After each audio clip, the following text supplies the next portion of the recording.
Hey there, GM Jim from Wizards and Wordslingers here with another video chock full of GM tips. Let's talk about more game mechanics you can steal from other TTRPGs to add to your Dungeons & Dragons game. And today I want to dive into the classic swords and sorcery D&D alternative, Dungeon World. Now, one of this game's authors has a reputation that's soured in the community, but I don't think you should poo-poo this game's useful bits just because of that. There are still plenty of great mechanics to steal to make your 5e or Pathfinder game more fun and more detailed. First, let's talk about tags. It's one of those so obvious, can't believe I didn't think of it first ideas.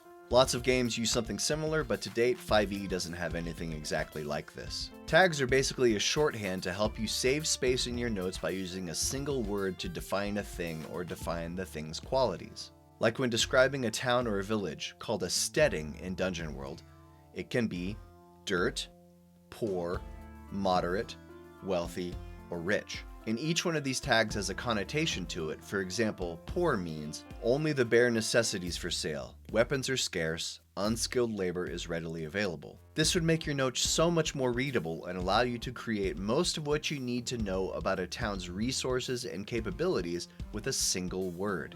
It's very simple and powerful. I use these sorts of tags for NPCs all the time, like selfish, altruistic, barterer, etc. It's extremely efficient to use only 3 or 4 words to detail an NPC's entire personality in my notes. Just make sure that whatever tags you use, you're consistent and you keep a thorough glossary of what the terms mean, and you abide by it and update it as needed. Next, let's talk about the concept of fronts. I absolutely love fronts and alluded to them in my Making a Killer Villain video. Put simply, it's what your villain or villains are doing to achieve their goals.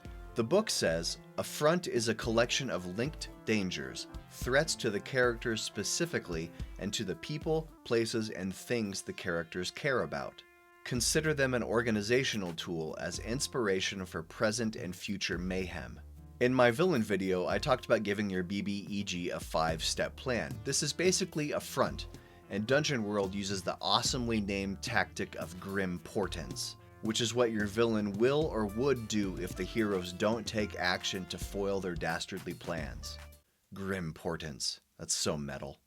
It's probably best to describe this with an example. Let's say your BBEG is a dark wizard rising in power and intends to take over the region with magic and might. This is what Dungeon World calls a campaign front. Let's say one of the dangers associated with this front is that the wizard has sent a contingent of thugs to occupy a village to bleed it of resources and systematically kill off those capable of defending it. The grim portent is that if the PCs do nothing, the thugs will control the whole town within 7 days. Obviously, you should find a way to pass along this info to your PCs, because they should have the option to intervene. Give them a chance to stop these grim portents from happening by tackling the individual dangers that make up this front. And so using these fronts is a way to manage your villain's goals and to-do list.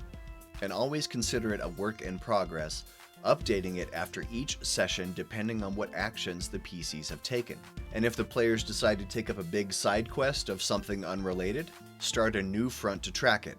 And you better track it, or you'll find yourself juggling too many chainsaws at once, and then you're going to lose an arm.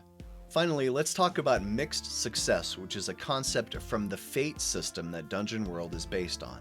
Dungeon World uses Fate's 2d6 system. There are no DCs for things, and monsters don't have armor class. Instead, when a PC wants to do something, they roll 2d6. On a 2 to 6, the thing fails. On a 10 or higher, the thing succeeds. But if the dice land in that 7 to 9 range, then we get a different sort of outcome, the mixed success. In combat, this translates to both the PC and the enemy taking damage.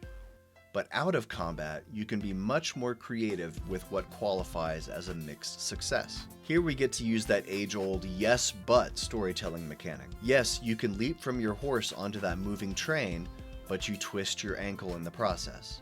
Yes, you slide under the trap door before it closes, but you leave your sword on the other side.